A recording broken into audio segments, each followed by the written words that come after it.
continue and on how to cut the neckline for the front. Don't cut in the front part of this dress. So what I'll do first of all is to slash out this back into two.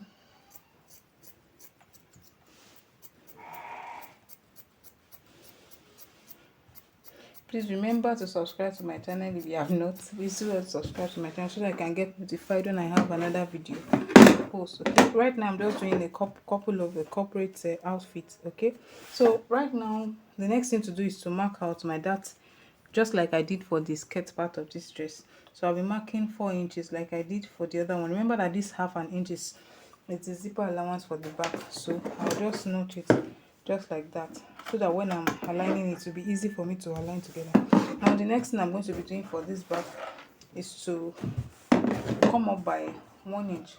Okay, remember that our back is not so straight. Okay, it is curved in between. You can actually do two things. You can do it in two ways. You can remove from this part and then join it here, but I don't want to do that right now. I want to use another method, so I'll just come up by 1 inch here. All right, so I'll go ahead and then connect it to my line right here. So I'll connect it to that seam allowance that I measured. So remember that you need to extend this dart line so that you notch it again after cutting it out. So I'll cut it exactly like this. The person is not on the big side, you can just mark out 0.7 inches. The person is not on the big side, so I'll just cut that off and go ahead and notch my dart allowance here.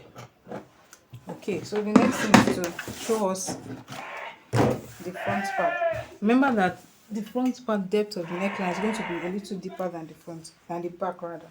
So you remember that we did 1 inch here, so I'll just be coming down by 3.5 inches, all right, on this part. So I'll go ahead and trace it down there and then I'll cut. Remember that I said it is the back a keno neckline, so to say, not so keno but at least keno. So you can use 3, but I'm using 3.5 in this case. You know, we used the 4 inches for the width, so I'm going to be using 3.5, or I can actually use 3 inches. So I'll cut it off and then I'll come and show you. Reduce the neckline by 1/2 inch. So you know we are using 3.5 inches by 4 inches for the width. Okay, so you can see closely what we are having here. Okay, so what we are going to do next is to open this up just like this. You can see what we're having here. So open it up like this and then draw a prototype of a facing. Okay, it's not a facing, but it looks like a facing just around here, around this side. So we'll gather it after we're done with the neckline.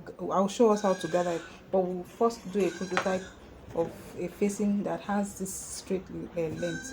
I would get the fabric and show you. I've just folded this area right now. I folded the front part again like this. So all I will do right now is just to trace out the neckline like this. Please watch me closely.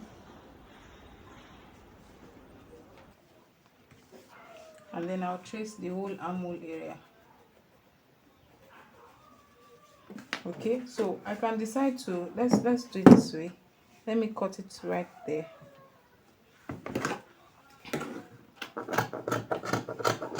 So that you will get what I'm trying to say.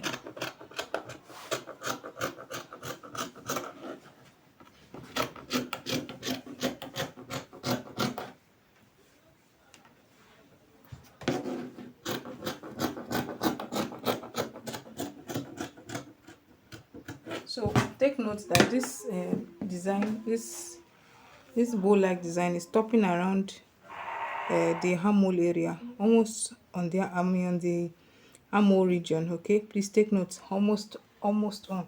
So because there will be joining allowance also right there, so I prefer that, you know, like I told us, armhole is 8.5, so I'll be using 7 inches or thereabout.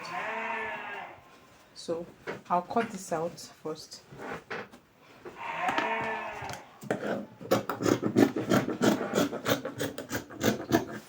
So I've just cut out this facing. I told us it looks like a facing. Look at this carefully. I might have to actually add extra to it, but I just want us to see what it looks like. So first of all, I chopped up this area. Look at this. I just went slant like this. I chopped up that area, okay, just to see what it looks like. You know, it's a bow around here. Please watch what I'm doing. It's a bow around here.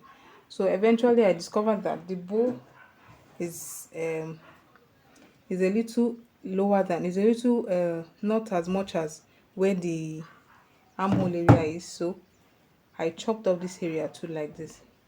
So now I also noticed that the bow went this way. So I'll go back and then I'll cut another part that has this part extended like this.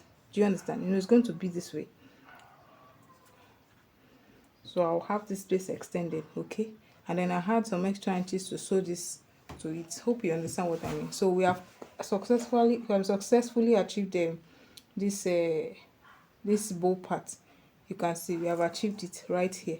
So all we need to do is to double this. After I'm done cutting, I told us I'm going to add extra inch here, and I'll add extra inch here too. So I'm going to double this, and we are going to line this one separately, just like this separately. We'll line this one too separately. So the journey is going to be on the shoulder alone, on the shoulder, and then on the side, okay?